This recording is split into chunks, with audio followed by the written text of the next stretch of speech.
adelante.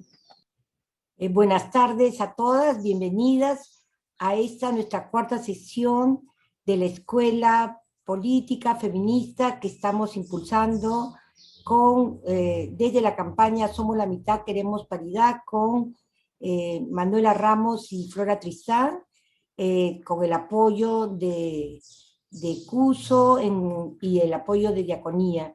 En esta oportunidad tenemos una invitada de lujo, una invitada estrella que nos va a acompañar hoy día, que es la antropóloga feminista tan reconocida y querida como es Rita Segato.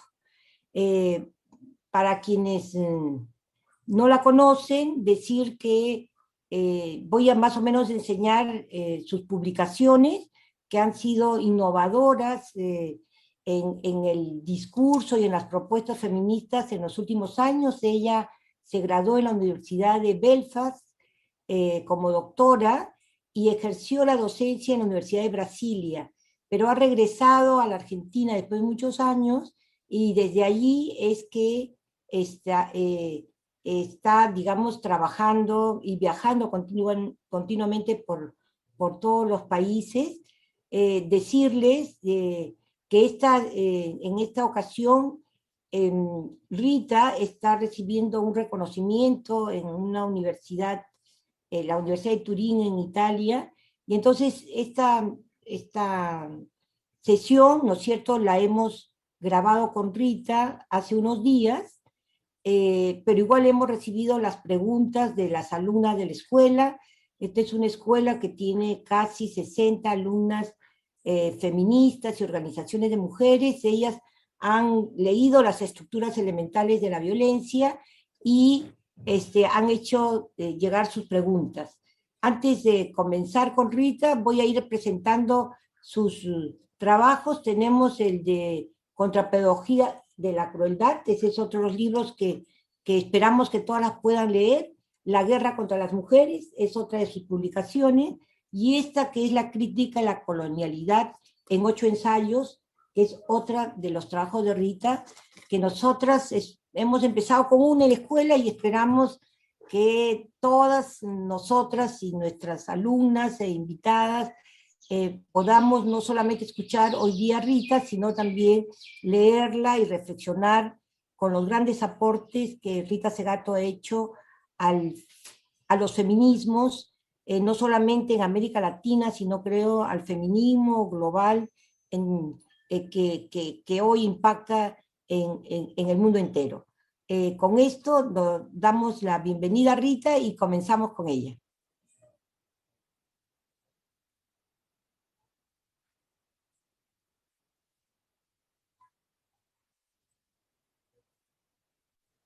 Bienvenida Rita a nuestra Escuela Feminista en Perú.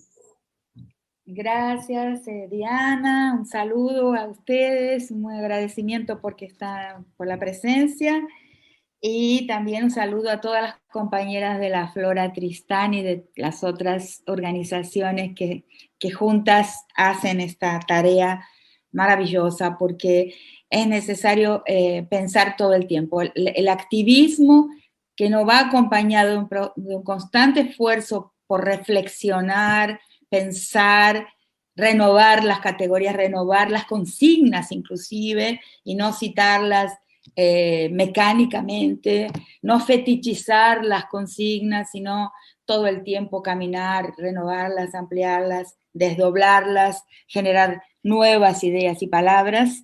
Es una tarea permanente y está en la historia, o sea, está en el tiempo, en el fluir del tiempo, y la pandemia es justamente uno de los momentos de ese tiempo en el que podemos ver algunas cosas con más claridad. Pero yo entendí que esta es una clase general sobre mi tema. El tema mío es, dentro de los tantos temas feministas,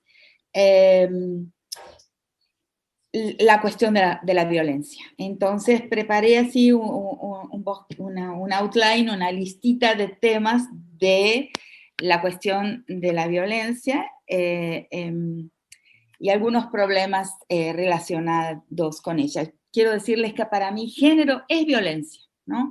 Desde mi libro, Las estructuras elementales de la violencia, yo identifico que no existe género sin violencia, porque género es, en mi comprensión, la primera estructura desigual en la historia,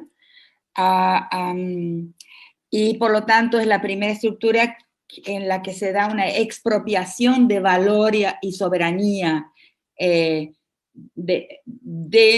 este caso, de la posición femenina. O sea, la posición femenina es expropiada de valor, o sea, de prestigio y de soberanía sobre su propio cuerpo y, a lo largo de la historia, y esa es la primera estructura usurpadora, o sea, de expropiación, que es el género. Por lo tanto, género es violencia, no hay género sin violencia en mi comprensión. Pero hay momentos en la historia en que esa violencia se hipertrofia. Yo le llamo esto, a nuestro tiempo y a partir del momento de la conquista y la colonización, hay una hipertrofia de la masculinidad, por diversas razones. Una de ellas es la cosificación de la vida, la cosificación de los cuerpos, la cosificación de nuestro territorio hoy llamado americano. Entonces, cuando en este territorio pasan a verse solamente cosas apropiables y la usurpación pasa a ser la principal finalidad, nosotros tenemos la inauguración de una época que comienza hace 500 años, en que la vida pasa gradualmente a volverse cosa, y donde se da esa progresiva hipertrofia de la masculinidad y por lo tanto de la violencia sobre esas cosas, entre ellas nuestros cuerpos, los cuerpos de las mujeres. Tanto como cuerpos procreadores, como también como una forma de simbolizar la dominación. En el cuerpo de las mujeres se simboliza con precisión la dominación y la capacidad de crueldad, porque no somos enemigas. En el imaginario de larga duración, en el imaginario colectivo, nosotras no somos las enemigas bélicas. Puede haber alguna mujer o muchas, o diversas, que porten armas, que se alisten en los ejércitos, pero digamos, la posición femenina no es la posición del guerrero, de el pueblo enemigo, en fin, del frente colonial, no es el cuerpo del guerrero. Y por lo tanto, en la violencia contra las mujeres, la crueldad se aísla como mensaje, porque no es una crueldad utilitaria. Y por ahí voy a comenzar mi clase. Comencé por el final. Soy un poco desordenada. Entonces, ¿qué descubro? Hace ya muchos años, en los años 90, conversando con presos en la cárcel, voy a ser muy esquemática, si no, no da tiempo. Descubro que los violadores que están presos, hablando largamente, en condiciones de conversación excelentes, porque la investigación había sido solicitada por el secretario de Seguridad Pública, o sea, por el jefe de la policía de la ciudad de Brasilia, y entonces las condiciones que tuvimos de conversación con presos por violación, con un equipo enorme de estudiantes, fueron condiciones inmejorables, irrepetibles inclusive. Entonces lo que fuimos oyendo ahí es que el violador opera en dos ejes de interlocución. O sea, un eje es la interlocución con la víctima, y ahí vamos a aprender que como a él le resulta tan difícil entender lo que hizo, y es real porque esto se repite y se repite y se repite en los diferentes testimonios que recibimos, no es muy fácil entender para el propio violador qué hizo ahí. No es como matar por venganza, agredir por venganza, para deshacerse de un testigo, para robar. O sea, los otros crímenes todos tienen una parcela más grande de utilitarismo, de instrumentalidad. Y en la violación no era fácil para los presos que entrevistamos identificar para qué realizaron la violación, porque en estos testimonios y otros que con el tiempo fui levantando en otros contextos, en otros escenarios, no, a diferencia de lo que el sentido común nos enseña, los medios nos dicen, y es equivocado, no hay un interés, no es la libido, no es el deseo sexual lo que lleva a la violación. No es, digamos así, estamos entre mujeres y lo podemos hablar, un pene desenfrenado que sale en busca de un agujero. No, en ninguna de las versiones recibidas, y también luego en las violaciones que son espacios bélicos, no surge que el soldado está desesperado por colocar su genital en otro genital. No es así.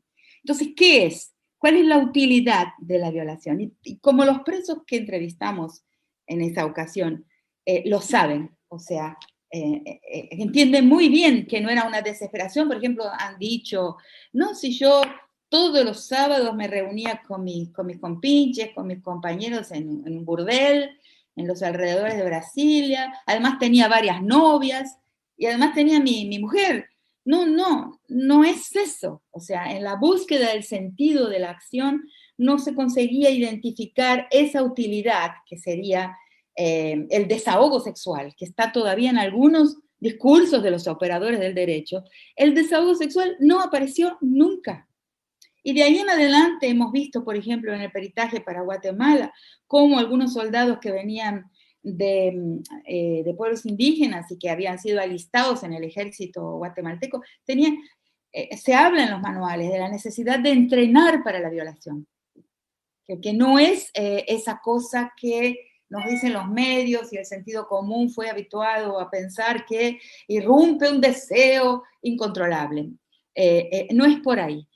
Entonces, ¿qué es la violación? Entonces, la violación es mi manera, mi definición, la manera en que lo digo, es un acto expresivo que habla a la víctima y habla a los pares. Habla en dos ejes.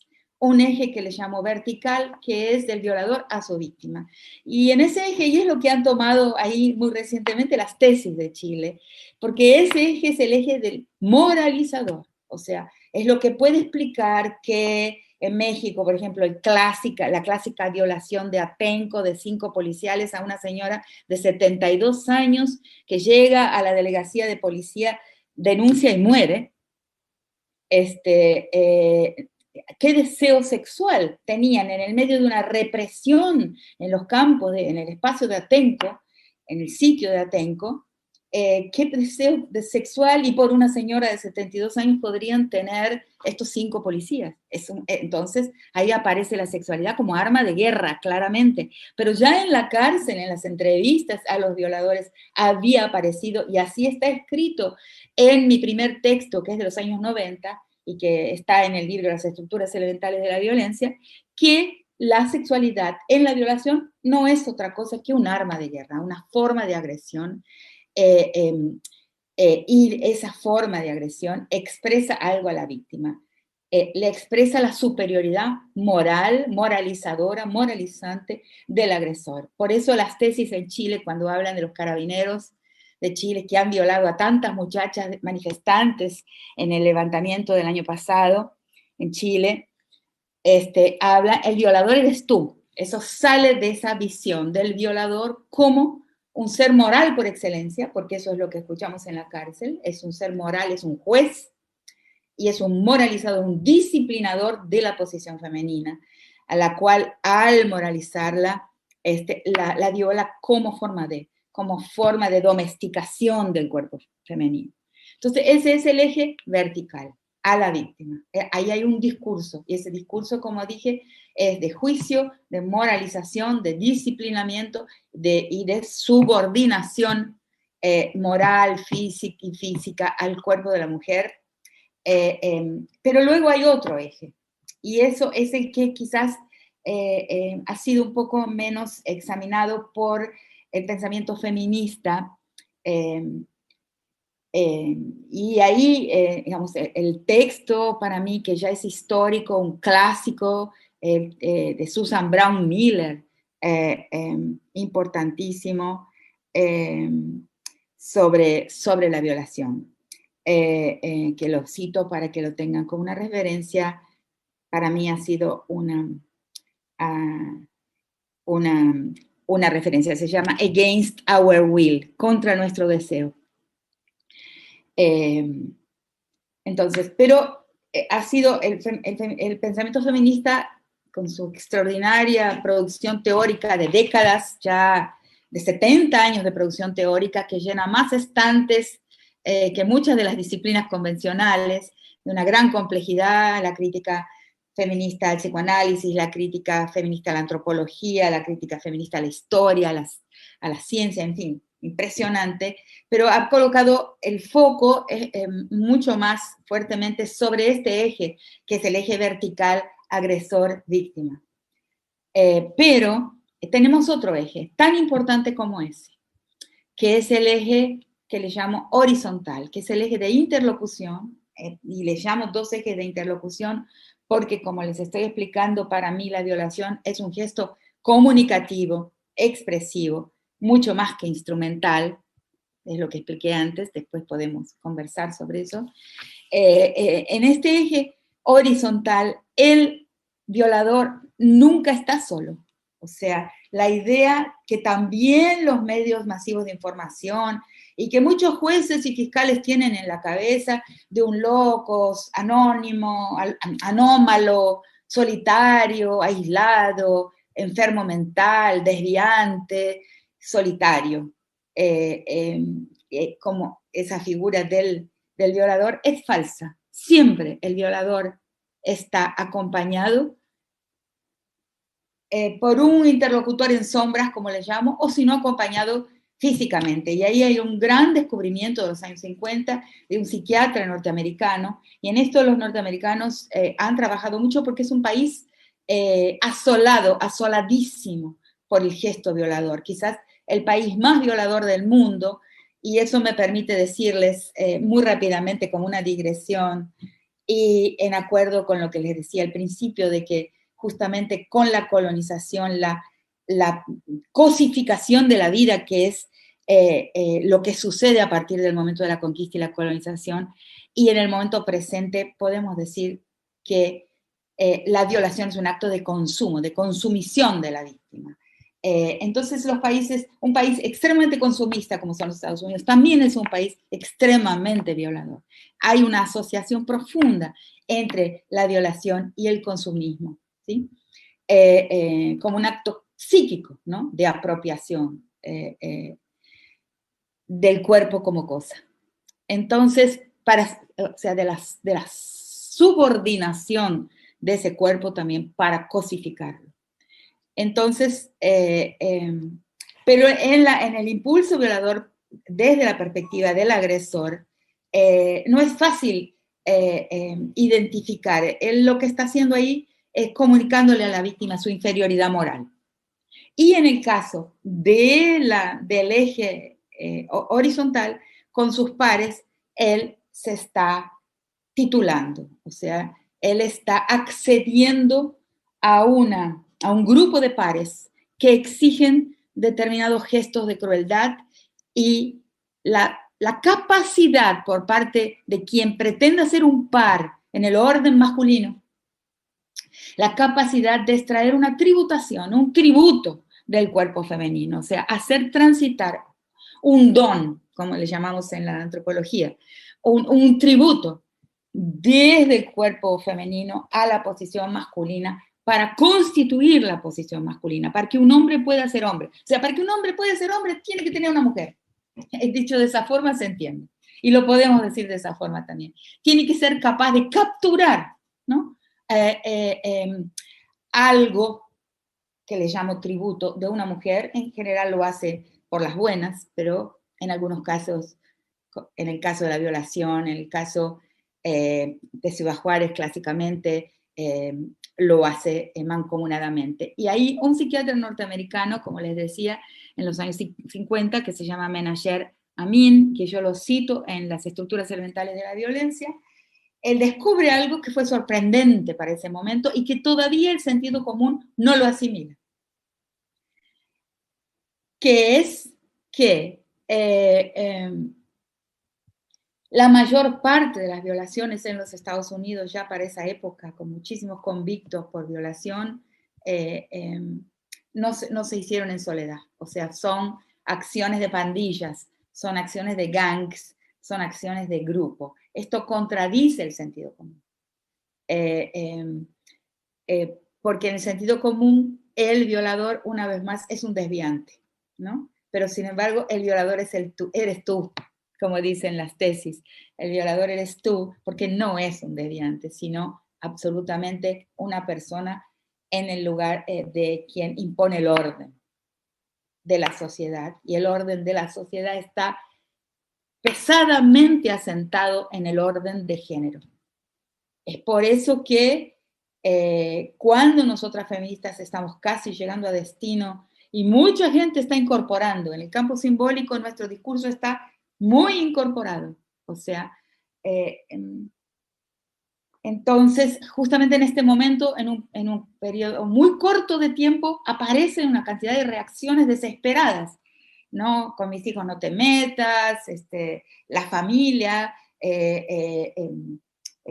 todo el discurso, que en Argentina es el discurso celeste, contra el aborto, contra la ideología de género, una barbaridad, porque género es una categoría analítica, teórica, no es una ideología. Pero esa respuesta precipitada, atolondrada, yo diría, que se monta en las calles en poco más de una década, muy rapidito, manipulando las conciencias de unas personas que a lo mejor necesitan tener una causa y no han tenido las alternativas a la mano como para elegir entre causas. Y las iglesias más conservadoras, fundamentalistas, se instalan entre la gente, instalan sus discursos entre la gente y las capturan para una causa que va contra ellas mismas. Y eso lo estamos viendo en toda América Latina. Entonces, esta reacción atolondrada, como estoy diciendo, desesperada, se nota la desesperación de esta reacción, es porque tiene que ver con lo que les estaba diciendo antes. Si movemos el piso, si retiramos de ese lugar fundacional de todas las relaciones desiguales al género, o sea, si producimos una sociedad donde el patriarcado se desmorona, donde el mandato de masculinidad se desmorona, las otras formas de poder sufrirán una fuerte embestida, un fuerte cimbronazo, se desequilibrarán necesariamente. Y entonces, quizás los poderes, yo creo que sí, porque los poderes cuentan con equipos de reflexión, de gran preparación, de gran sofisticación. No es imposible que los poderes se den cuenta de que, así como cuando surge el multiculturalismo, no se dan cuenta que una distribución, porque el multiculturalismo no toca, por ejemplo, el capital, no toca la comunicación capital, simplemente es un movimiento distributivo, ¿no? Un poco de negros se incluyen, un poco de indígenas se incluyen, un poco de mujeres se incluyen, un poco de LGBTIQ más se incluyen, un poco de deficientes se incluyen, el mundo queda igual, o sea, la gran usina de la acumulación, concentración del capital queda idéntica. Pero de repente algo pasó ahí y hubo una vuelta atrás, porque sí el movimiento feminista desconstituye, desconfigura el patriarcado, ahí todas las formas de desigualdad y usurpación que están entrenadas en el orden patriarcal, para las cuales el patriarcado es su escuela, en la familia, en el primer momento de las personas, en su entrada en sociedad, en la transición del momento edípico al sujeto social, ahí se aprende un orden desigual. Y en ese aprendizaje de ese sujeto social, sí se desconfigura esa pedagogía desigual, si se desconfigura esa estructuración de la psique, es muy posible que todas las otras formas de desigualdad caigan, tengan ese cimbronazo, como se desequilibren, como estoy diciendo.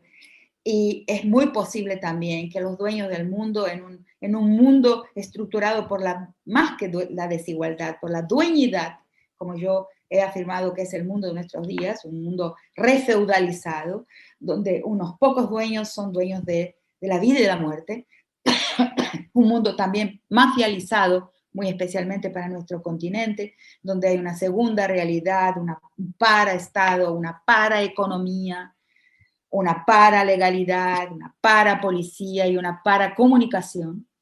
que es mi definición del paraestado, o segunda realidad, que nuestro continente es importantísima, porque por ahí circula una cantidad de riqueza igual a la riqueza declarada. Fíjense, eso hace inclusive caer por tierra nuestra fe institucional. O sea, las instituciones no son más creíbles, son ficcionales, porque la riqueza que circula tiene una magnitud impresionante, la riqueza no declarada que sustenta ese paraestado. Me estoy hablando muy rápido sobre muchas cosas, pero me parece urgente. Entonces tenemos los dos ejes, el eje horizontal a la víctima y el eje vertical a la víctima y el eje horizontal entre los hombres, entre los pares. Y en ese horizontal yo definí hace mucho tiempo la idea de una fratría masculina, de una cofradía masculina, pero hoy he avanzado en ese pensamiento y pienso que la masculinidad es una corporación. Es una corporación. Cuidado, porque existen mujeres, y no son pocas, quizás no seamos pocas, quizás puede incluirme inclusive, que somos patriarcales, o sea, que alimentamos, ¿no? Fuelizamos, digamos,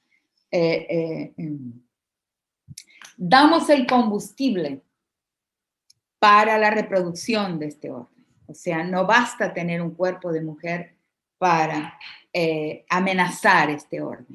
Y eso debemos saberlo, y es muy importante.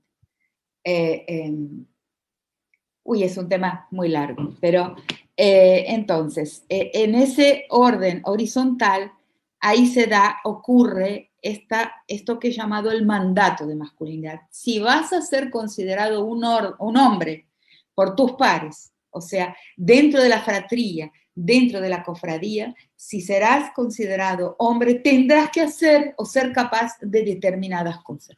Si no sos capaz de determinadas cosas, no serás aceptado dentro de esta fratría, dentro de esta cofradía y lo que llamo hoy dentro de esta corporación, dentro de este grupo corporativo.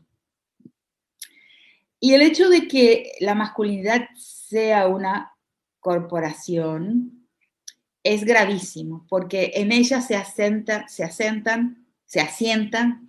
en portugués, en ella se asientan otras corporaciones, todas las otras corporaciones. Se asienta la corporación mafiosa. La corporación mafiosa reproduce la estructura de la masculinidad. La corporación policial de las Fuerzas Armadas. La corporación jurídica. Y diría inclusive la corporación académica a la cual pertenezco.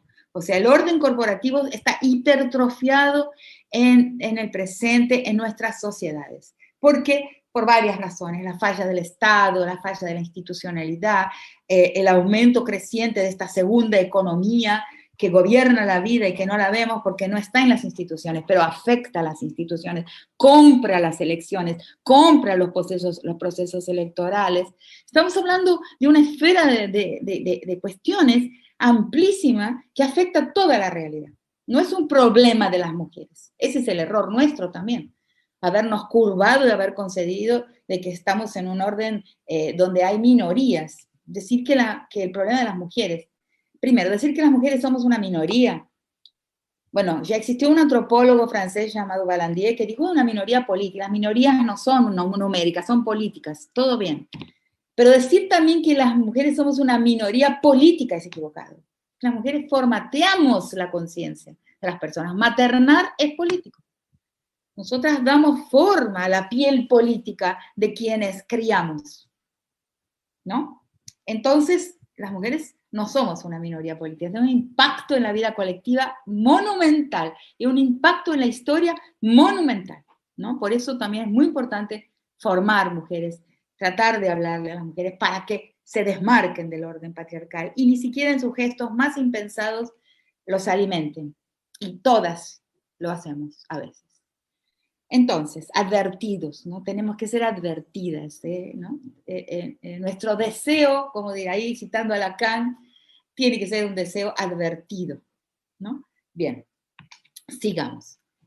Porque hablé entonces de este mandato de masculinidad. El mandato de masculinidad es un mandato de tributación, o sea, para que un hombre pueda participar de este grupo selecto y prestigioso que pierde la vida antes de tiempo, que sufre más que nadie, porque eso sí, nosotras somos más felices.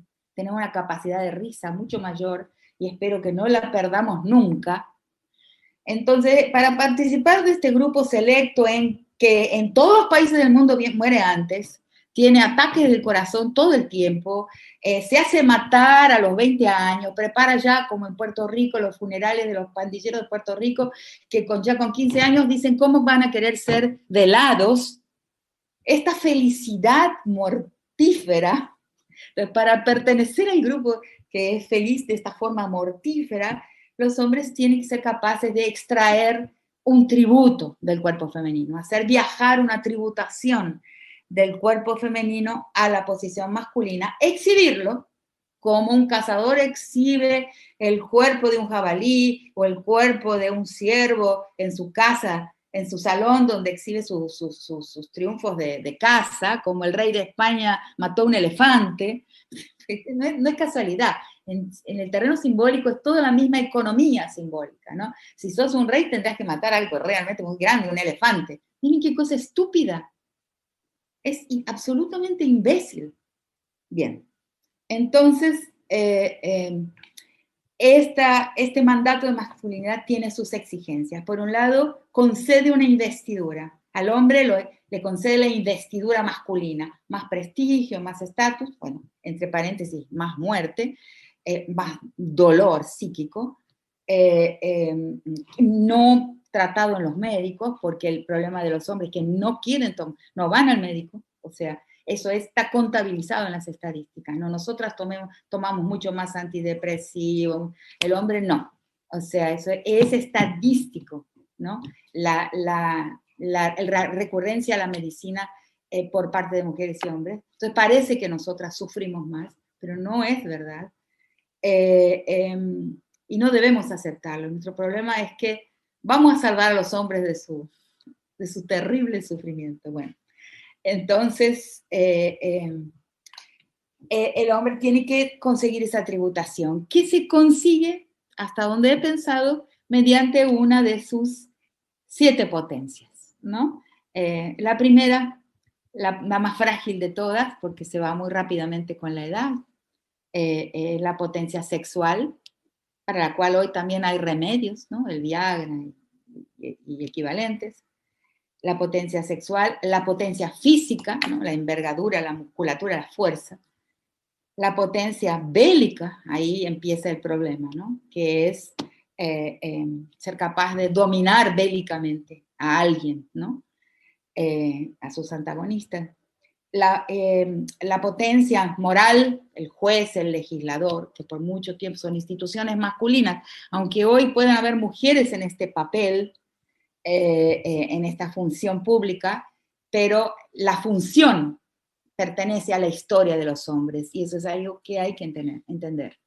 O sea, porque cuando a veces nosotras las mujeres entramos en determinada función, somos contaminadas por el género de la función que ocupamos, inclusive la de profesor universitario, ¿no? Que quienes somos profesoras como yo hemos intentado toda la vida desconstruir, hacer que ese lugar del saber no nos masculinice, que no nos, por ejemplo, que no nos haga perder la risa, perder la informalidad, la proximidad con que una mujer debe ejercer sus papeles en sus cargos, y que muchas veces no hay mucha conciencia de esto, creo yo. Entonces, la potencia intelectual, la bélica, la intelectual también, la moral, y la política y la económica. Entonces, esa tributación circulará de la posición femenina a la masculina, muchas veces por la potencia económica de un hombre. Eso es muy común. O la potencia política. Una cosa característica de muchos políticos es que van a colocar en su sala de trofeos de casa las cabezas de las mujeres con que se han acompañado. Eso, por ejemplo, cuando el año pasado, por 2 años seguidos, trabajé junto a la Policía Nacional Civil de El Salvador por los problemas de machismo y de violencia misógina y de género, violencia sexual y también física y feminicida al interior de la Fuerza de la Policía Nacional Civil de El Salvador. Mi conclusión fue muy sintética. La conclusión última, el día en que me fui frente a los jefes, que muy pacientemente escucharon mis resultados, les dije, pero ¿cómo quieren ustedes que esto cambie si la manera en que un jefe tiene de decir que es jefe es por la cantidad y la belleza de las mujeres con que se hace acompañar? O sea, si un jefe dice a sus pares que es jefe de esa forma, es muy difícil que los problemas de violencia misógina cambien dentro de la fuerza policial, dentro de la institución policial nacional civil del país. Entonces, estos pequeños datos que todos conocemos, estos pequeños gestos que todas y todos conocemos, muestran una realidad muy profunda que es la que hay que tratar. Entonces, en este eje horizontal transita el mandato de masculinidad. Para que seas hombre tendrás que tendrás que encallecerte, manifestar menos tu dolor, no llorar como es tradicional, ser capaz de algunos gestos de crueldad y de espectaculizar, mostrarlos, porque el problema es hacerlos, pero con una exhibición de esa capacidad. Seducir a una mujer y dejarla, en algunos espacios, hoy cada día en menos, pero todavía ir juntos a un burdel, a un prostíbulo, en fin, una cantidad de acciones que van a ser obligatorias en realidad. A veces son penosas inclusive.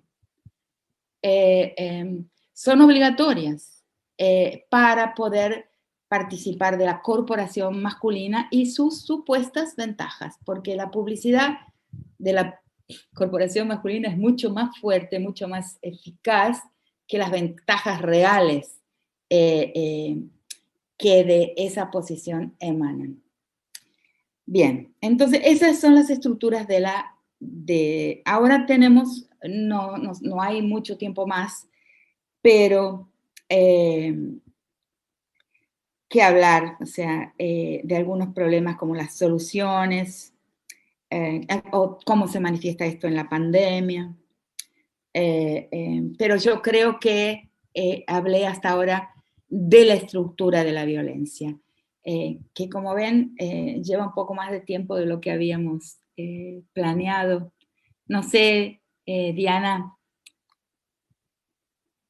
¿cómo ves la cuestión del tiempo? Mira, me parece como que aquí paramos, ¿no es cierto? Y tenemos unas preguntas de las alumnas, ¿no es cierto?, que han leído, y también de Lisbeth Guillén, que nos acompaña en la escuela. Ella acaba de dejar de ser coordinadora de CLAD en Perú, digamos, es abogada, y bueno, ella ha trabajado mucho tiempo sobre violencia también, que nos haría una pregunta. Y entonces, ¿te parece si doy lectura a lo de las chicas, ¿no es cierto?, que han leído el libro? Bueno, Pilar Cuba Coello, de una colectiva feminista de Ayacucho que se llama Zipascuna, ella dice: ¿cómo se puede lograr una sociedad sin patriarcado y quiénes serían los principales o las principales actoras en ese cambio, ¿no? Dice: como sabemos, lo llamativo y particular de la violencia masculina es la obsesión que se tiene por el cuerpo de la mujer. De acuerdo a ello, la pregunta es la siguiente: ¿a qué se refiere cuando señala en su libro Contra Pedagogía y la Crueldad el uso de la masacre como dispositivo espectacular de expresión pedagógica? Ella misma dice, como señalaba, ¿qué hacer con la sociedad que se resiste al cambio de sus actos machistas? ¿Cómo podrían luchar los varones para poder desmarcarse de esta sociedad que los privilegia? Edith Ortiz, que es de otra colectiva. Un momentito, espera un momento, porque es larguísima la pregunta, no pude... Sí, sí. O sea, digamos, como, creo, a ver, precisamos después, pero un poco, digamos, solo que ellas, no tiene que contestarlas todas, Rita, pero como para que veas por dónde van las preocupaciones, digamos, que tienen que ver, digamos, creo que fundamentalmente es qué hacer con una sociedad que se resiste al cambio, ¿no es cierto? Claro. Eso creo que es lo central. En el caso de Edith Ortiz, que es de la colectiva feminista de Ayacucho también, hay una que te va a gustar, ¿no es cierto? Porque ella dice eh, cuáles son las dimensiones en las que podemos dimensionar la dueñidad, ¿no es cierto? O sea, como que la dueñidad, ¿no es cierto?, del poder, ¿no es cierto?, que tú hablas, y luego dice las políticas de blanqueamiento, blanquitud, cómo se articulan con la discriminación por sexo, ¿no es cierto? Y si el enfoque interseccional ayudará a identificar esas políticas, que es un poco lo que nos decías al comienzo, ¿no es cierto?, sobre esta lectura que tú haces sobre el Edipo Negro, ¿no? Las políticas de blanqueamiento también.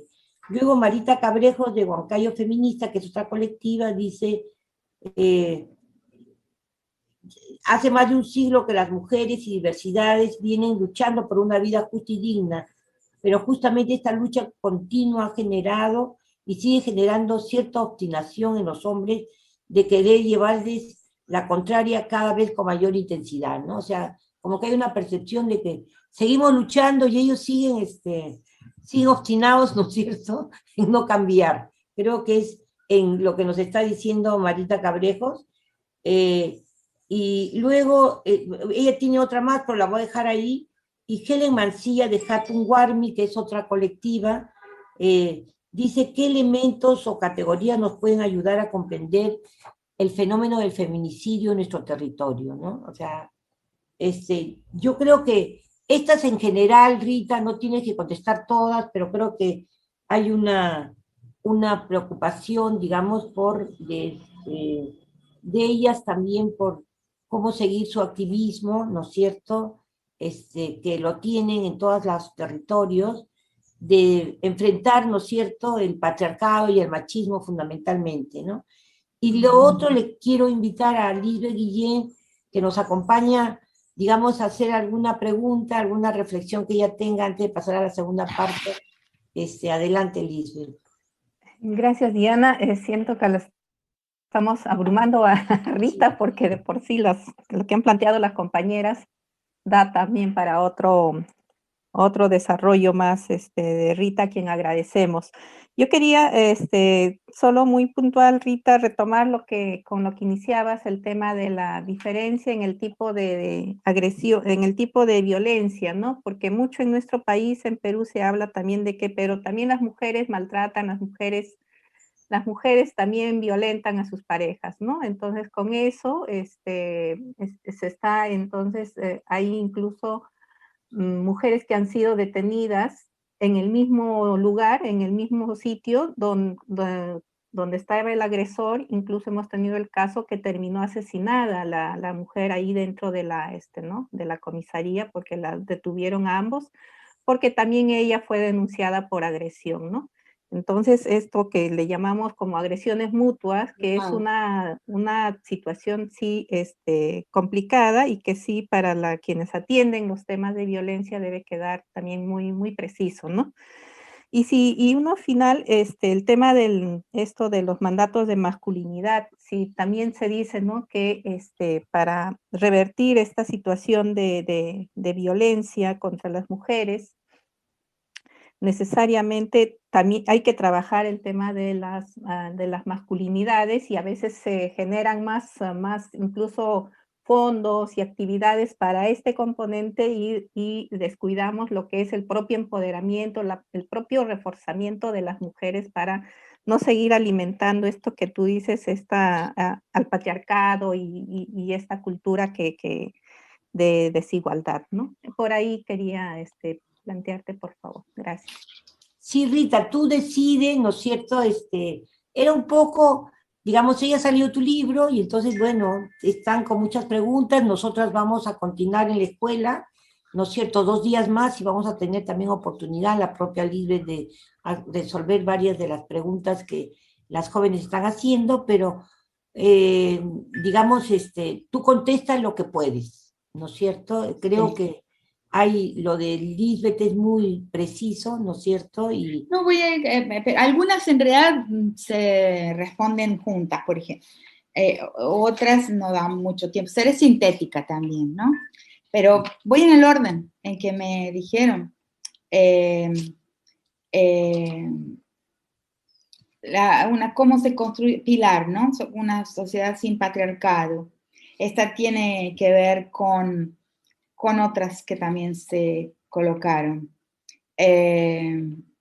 La obsesión por el cuerpo de la mujer, yo no le llamaría así, ¿no? Porque la obsesión parecería indicar algo que tiene que ver con el deseo. El cuerpo de la mujer es un triunfo en la larga historia de las guerras, como dije, en del cazador, como ejemplifiqué. Pero como defiendo en mi libro la guerra contra las mujeres, en las nuevas formas de la guerra y el cuerpo de las mujeres, ha habido una diferencia. En la historia de la guerra hay una discontinuidad. En el presente ya no es la apropiación de los cuerpos como territorios, que eso acompañó la historia, en fin, a través de milenios. Las guerras tribales, las guerras entre pueblos, el robo de las Sabinas, o sea, el mundo antiguo, la idea de la toma del cuerpo de mujer como parte de toma de un territorio, estuvo a lo largo de nuestra historia como especie en diferentes civilizaciones, pero actualmente lo que hay una diferencia, algo que no era así, que es la destrucción del cuerpo de la mujer en varios espacios del mundo, ¿no? Y ese es otro tema, eso lo desarrollo en las nuevas formas de la guerra del cuerpo de las mujeres, que no es lo mismo que la apropiación, es la profanación también, que es otra cosa. La profanación como destrucción. Entonces no es una obsesión con el cuerpo de la mujer, sino hay que entenderlo, como digo, en una economía simbólica en el que el cuerpo de la mujer ocupa un lugar. Y como digo en mi texto sobre Ciudad Juárez, ese lugar es el lugar de una especie de bastidor, de soporte, de pizarra donde se escribe una victoria que es sobre otros hombres. O sea, en ese eje que le llamo horizontal de la conversación entre hombres para aceptarse dentro de la corporación o de la fratria, también hay competición, y esa competición pasa por el cuerpo de las mujeres. Entonces, por lo menos en mi comprensión de esa economía simbólica, el cuerpo de la mujer es el lugar donde se da una confrontación, una conflictividad intramasculina, o sea, entre hombres, y que se expresa en formas de apropiación y después también en formas de destrucción, como formas de destrucción de la moral enemiga, de la moral de la facción armada enemiga, del frente masculino enemigo, del guerrero enemigo. Entonces eso se da, yo lo entiendo así, y no le llamaría una obsesión por el cuerpo de la mujer. Entonces, ¿cómo se hace para cambiar? ¿No? Y esta pregunta está de otras formas repetida o sugerida en otras preguntas. Nosotros tenemos que mostrar nuestra tarea fundamental, y dicha así en términos simples que cualquiera puede entender, es que reproducir el patriarcado es un mal negocio. Es un mal negocio para los hombres, es también un mal negocio para las mujeres, que eso es lo que nos hemos dado cuenta las feministas. ¿Qué es el feminismo? Es un frente político de mujeres que han percibido que reproducir el patriarcado no les conviene. Infelizmente hay muchas mujeres que todavía piensan que inserirse dentro de la regla patriarcal y reproducirlo les conviene. Tarde o temprano descubrirán que no es así. Ahora, los hombres todavía están más lejos de descubrir la falta de conveniencia para ellos mismos de una estructura que los sacrifica, que les hace perder muchas formas de vincularidad, de relacionalidad, de amor, de fragilidad, de risa, en fin, de capacidad de improvisación, en fin. Hay tantas cosas que se pierden con el orden masculino, con la politicidad burocrática masculina, con las formas de la parlamentación masculina que llega y se transforma en el Estado en nuestro continente, porque yo tengo una noción de origen del Estado un poco distinta a la weberiana. El Estado es el último momento de la historia de la politicidad de los hombres.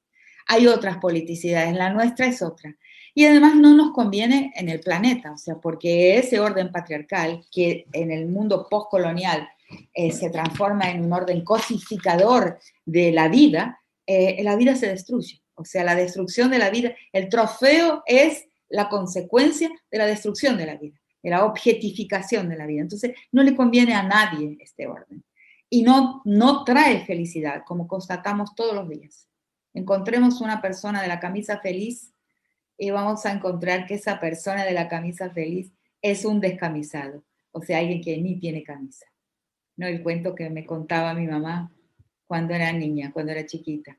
Entonces, ese macho, ese jovencito de 12 años en una mara del Salvador que piensa que, wow, se tituló de macho porque ya torturó, porque ya mató, no percibe que está haciendo el peor de los negocios. Y nuestra propaganda, nuestro esfuerzo publicitario, para lo que hemos comprendido, es hablar de ese, darle forma y dar ejemplos, todos los ejemplos a la mano, y que hay muchos, de que se trata de un mal negocio. A las dimensiones de la dueñidad. Yo digo que debido al carácter de extremo de la concentración de riqueza, que uno lo saca entrando en la página de la OIT. Uno entra en la página de la OIT, no es necesario leer, ¿cómo se llama? El gran autor reciente que ha hablado de la concentración, ¿cómo es? Oh, sí, fue el nombre. Pero entramos en la página de la OIT. Hay una columna en la página de la OIT que habla de sus investigaciones, levantamientos anuales que ya llevan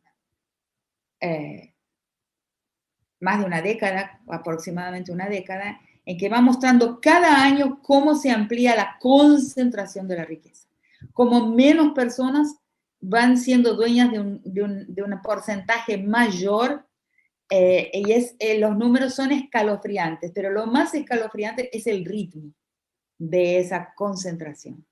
Entonces, en uno de mis artículos, que es Oxfam, Rita. ¿Qué? Es el informe de Oxfam. Oxfam, sí, perdón, de Oxfam, exacto.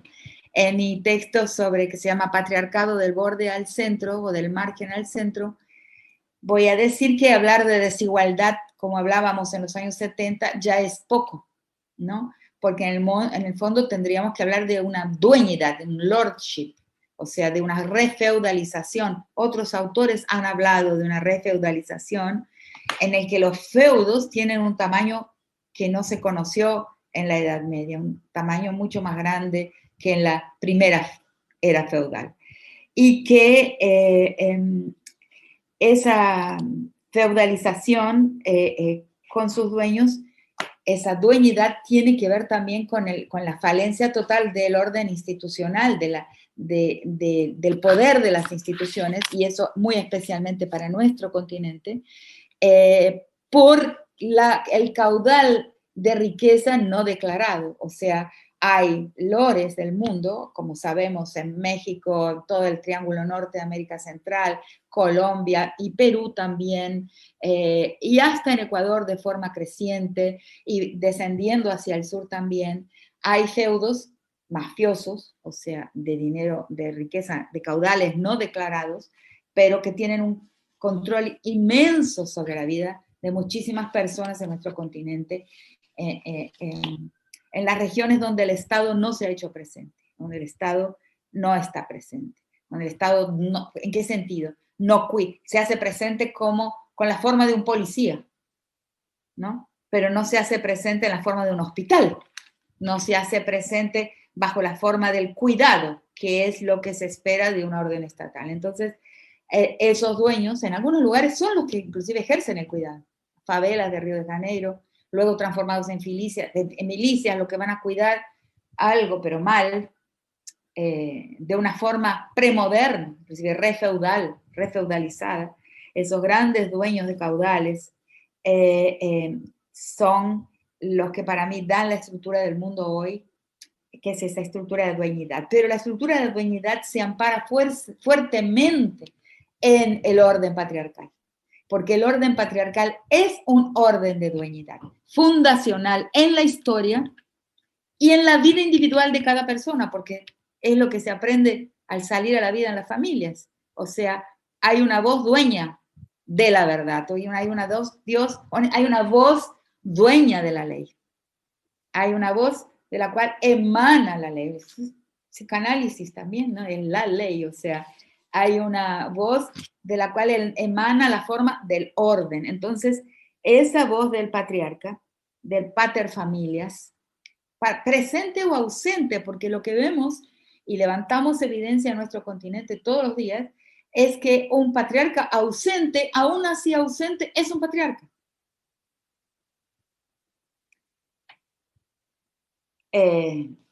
Entonces, la dueñidad se apoya muy fuertemente en la estructura patriarcal. Tienen una analogía y una afinidad insuperable.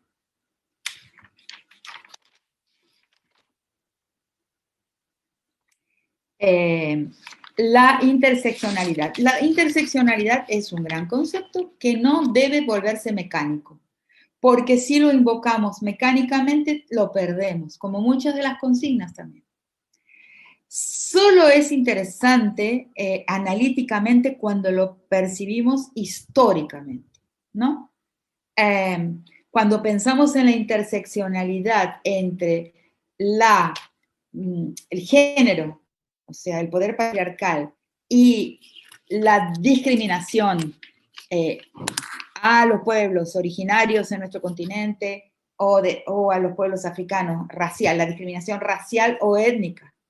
Si no pensamos esa intersección, esa imbricación de las dos formas de discriminación, históricamente, o sea, cómo eso se genera en el proceso de conquista y colonización, cómo la racialización del mundo y la forma de generización, de genderización del mundo como la conocemos hoy, no es que si no existiera el patriarcado precolonial. En mis análisis, el patriarcado precolonial existe, pero no tiene todavía las características que va a asumir en el patriarcado postcolonial. ¿Por qué? Porque en el patriarcado precolonial no era fijado en una biología, o sea, la transitividad de género estaba abierto, como comprueban muchos trabajos antropológicos que son muy anteriores al feminismo decolonial, como comprueban trabajos sobre Nueva Guinea, por ejemplo, como los hombres se forman y adquieren masculinidad haciendo felacio en los hombres más viejos, o sea, en la escuela de la masculinidad, en la escuela de iniciación masculina.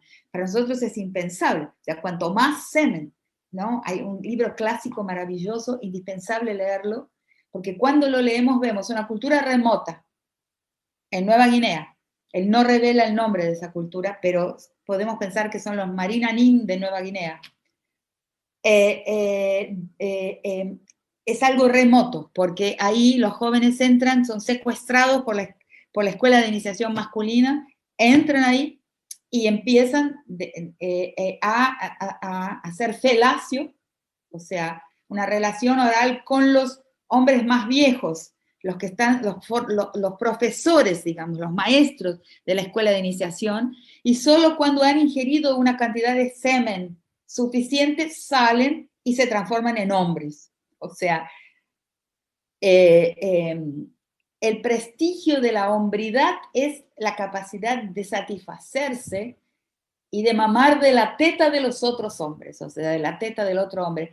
Es remoto y al mismo tiempo cuando leemos ese libro, y yo lo he enseñado muchas veces cuando daba clases regularmente, es algo que lo entendemos, que es algo remoto y al mismo tiempo próximo de nuestra experiencia, un fenómeno rarísimo. Sabemos de qué se está hablando ahí. Entonces, esto es un descubrimiento de la transitividad de los cuerpos ahí. El cuerpo madre es el cuerpo que va a dar esa leche, que es el semen, es el cuerpo del senior, o sea, del ya hombre, al niño que va a aprender de esa madre hombre a ser gente. Madre mujer. Es extra, se llama de Flux. Y el autor se llama Hert, un extraordinario libro de antropología clásica, etnográfico. Después tenemos Pierre Clastres, que en el arco y el cesto, varios trabajos antropológicos ya clásicos, antiguos, de los años 60 y después hasta los años 80, anteriores al pensamiento feminista decolonial, va a mostrar que en las culturas, que en las sociedades precoloniales, la transitividad de los cuerpos estaba abierta. O sea, un cuerpo masculino podía instalarse tranquilamente en una posición femenina y un cuerpo femenino podía instalarse en la posición masculina. O sea, existía el género como referencia, pero no su esencialismo biológico, que es una característica donde se cruzan el cartesianismo con la conquista y la colonización, dando origen a la modernidad capitalista y siempre colonial. Ahí, en ese cruce, va a fijarse el rol, la personalidad masculina y femenina en sus biologías, no antes. Entonces, tenemos que entender la interseccionalidad y el cruce de la posición étnica y racial con la femenina, no como un cliché, no como una consigna, sino en esa historia. Si no se entiende en la historia, se vuelve mecánico y se fetichiza la consigna de la interseccionalidad. Entonces, ¿por qué lo digo y por qué es importante? Porque como nos han mostrado las mujeres de Chiapas, a veces las soluciones no se encuentran en el futuro de la modernidad. Como vemos, no estamos encontrando muchas respuestas a la violencia en las leyes. Las leyes no han hecho posible disminuir la violencia, aunque promulgamos leyes todos los días. Las mujeres de Chiapas han mostrado que las soluciones por un efecto de la interseccionalidad se pueden encontrar desinterseccionalizando, o sea, yendo hacia el pasado, en una época en que, aunque no queramos verlo, porque nuestro mundo, y lo digo para el Perú muy especialmente, para mi país, para Argentina muy especialmente, para América Latina, en nuestro mundo se ha endiosado la criollización, y la criollización, la transición criolla, es el fenómeno más violentogénico que la historia ha conocido. El criollo es el maldito violador por excelencia. Si descriollanizamos, si encontramos estructuras premodernas, vamos a encontrar otro patriarcado, pero vamos a encontrar un patriarcado que no es ni violador ni feminicida.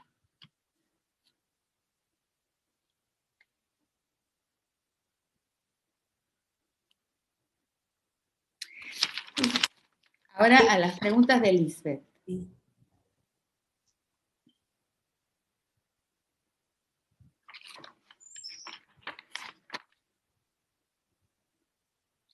La cuestión de la justicia, que ella toca, ¿no?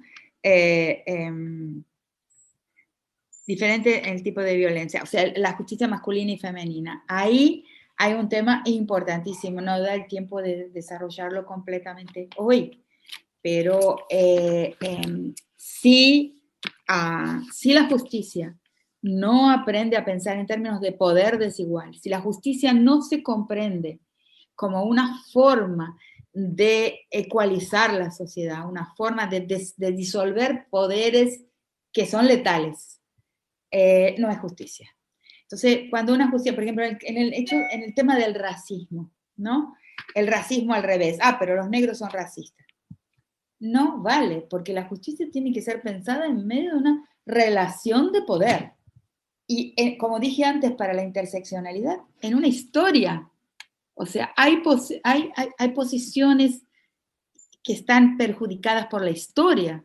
La posición del negro, del indígena, de la mujer, son posiciones perjudicadas por la historia, colocadas en una posición del dominado y de la dominada por la historia. La justicia tiene un papel pedagógico en enseñar que se hace justicia en medio de un escenario, de una escena marcada por el diferencial de poder y la usurpación, ¿no?, de soberanía de los negros, de los indios y de las mujeres. Entonces, ahí se hace justicia, en un mundo, porque ¿qué aprende mal muchas veces ese abogado que se va a formar en los cursos de derecho? Y como han visto, soy bastante crítica de varios aspectos de nuestras universidades.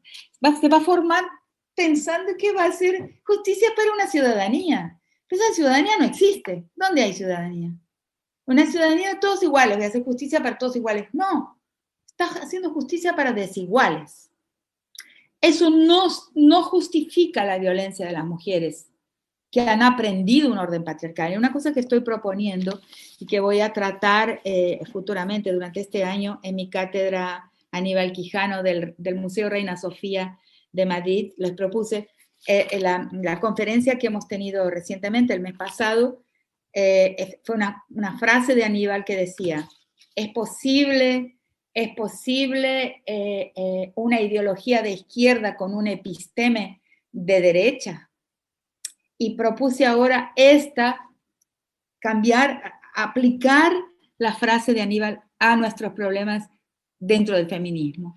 ¿Es posible un activismo feminista dentro de una episteme patriarcal que busca poder, que busca dominación, igual que los hombres? ¿O tenemos que tener claro que estamos dentro de un activismo feminista, pero nuestra episteme no es la misma, nuestras metas de bienestar y felicidad no son los mismos que el patriarcado ha buscado? Y ahí hay un trabajo enorme para poder detectar y formular y dar palabras a esa otra episteme que es la nuestra.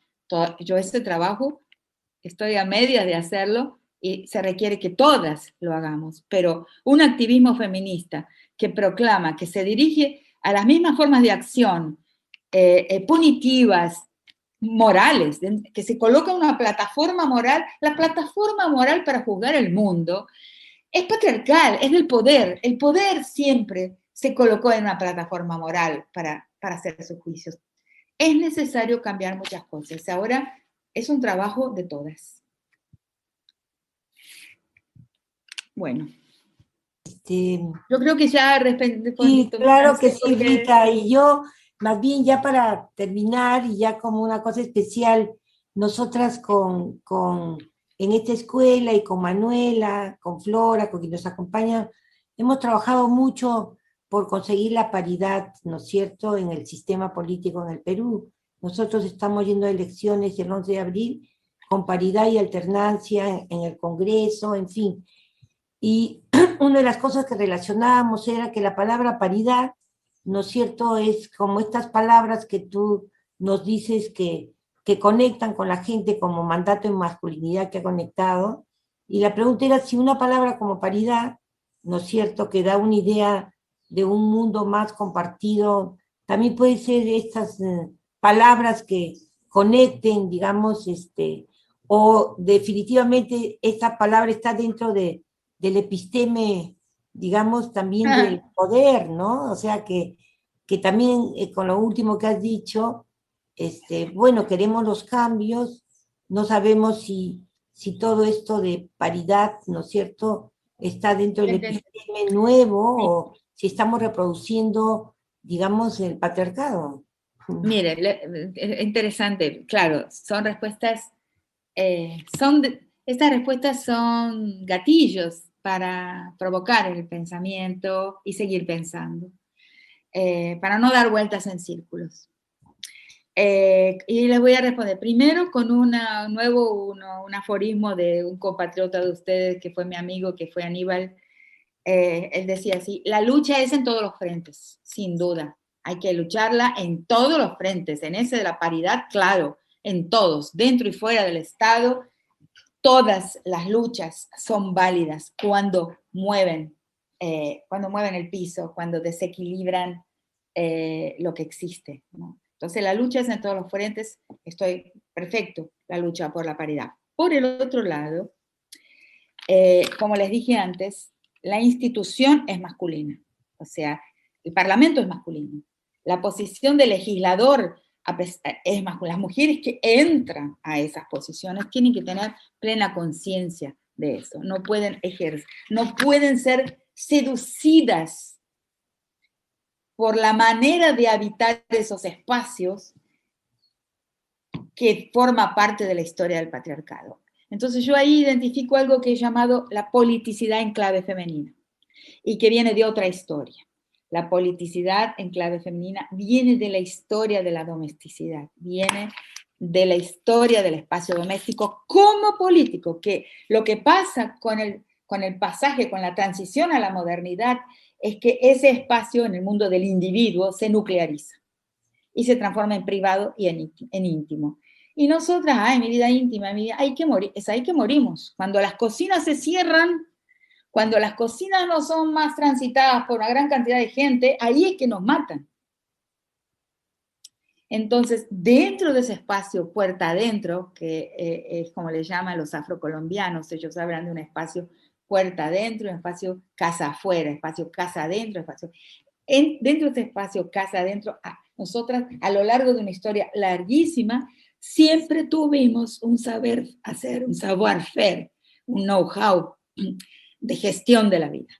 ¿Cómo llevar ese know-how político, de politicidad propia, hacia afuera? Yo creo que los movimientos de calle están mostrando algo de eso, porque la manera en que las mujeres, las niñas, las muchachas, las jóvenes manifiestan en las calles, nosotras las viejas también, tiene un formato totalmente diferente a las marchas de los sindicatos, a las marchas de los partidos políticos, de los movimientos sociales con cabezas masculinas. Han tenido otras formas, ya se dieron cuenta, festiva, el ritual de la pintura del cuerpo resurge ahí. Es curioso, es como si una historia que fue rasurada, obstruida por el proceso colonial moderno, se desobstruyó y ahí afloró. Eso hay que agarrarlo, tomarlo, colocarlo bajo el foco de nuestra reflexión y entender de qué se trata, o sea, cómo afecta eso a la política. Y cuando vamos al Congreso, no podemos reproducir las formas de politicidad masculina, los formatos burocráticos, porque venimos de otra historia política, que es de otra forma de gestión. Eso pienso. Gracias, Rita. Creo que la alternancia es problemática. Ahora no les voy a hablar, pero con un estudiante mío muy querido de Bolivia, que está haciendo su maestría en el CEDES, estamos escribiendo un texto sobre la alternancia en Bolivia, o sea, sobre la ley de alternancia parlamentar, y que es muy problemática, porque, por ejemplo, en el mundo indígena la alternancia es una regla, o sea, en los Malcus, en el mundo del Ayllu, y ahí en una parte de Perú, seguramente, o sea, las dos cabezas, el principio masculino y femenino en la política, pero cuando eso es capturado por el pensamiento del partido político, por la estructura de la politicidad del Estado, esa alternancia es malograda. O sea, bueno, es un tema, estamos escribiendo un texto, cuando lo terminemos lo comparto. Hoy, qué bueno, Rita, entonces vamos a contar contigo, digamos, es la primera vez que estás aquí con nuestra escuela va a continuar. Estoy segura que con Lisbeth, con Elizabeth Herrera, que nos acompaña, Diana Párraga, ¿no es cierto?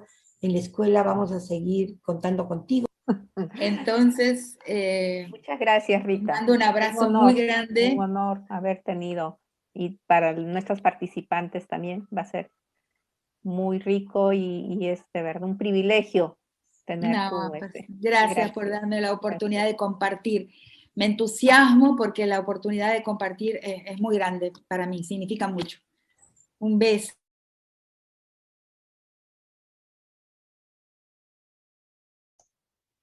Bueno, amigas, ha concluido esta parte de la sesión con Rita Segato. Esperamos que haya sido, digamos, haya aportado a sus reflexiones. Vamos a seguir el día de mañana. Tenemos como invitadas en esta sesión a Eliana Rebollar de la Defensoría de la Mujer, la adjuntía de la mujer, y también nos va a acompañar Beatriz Ramírez, una abogada feminista constitucionalista, y también de manera virtual, ¿no es cierto?, hemos invitado a Elena Diego, que es una senadora española del PSOE, que también nos va a compartir, ¿no es cierto?, uno de los aspectos importantes de la violencia, que como ustedes saben, hemos impulsado desde la campaña que tiene que ver con el acoso político, que es un testimonio importante. Y dicho esto, las esperamos el día de mañana a las 6 en punto, ¿no es cierto?, con las mesas, ¿no es cierto?, que nos va a acompañar y con una nueva dinámica, y también seguimos el día sábado, ¿no es cierto?, que nos acompañará la psicoanalista Lizzie Howard, digamos, para el trabajo más grupal que tenemos con ustedes. Esto es todo, esperamos el día de mañana a las 6 de la tarde, y esperamos, ¿no es cierto?, que en otro momento de la escuela tengamos a Rita directamente, pero como ya les expliqué, Rita está hoy, digamos, en una sesión en Italia, claro, vía Zoom, donde está recibiendo un reconocimiento especial. Con esto, entonces,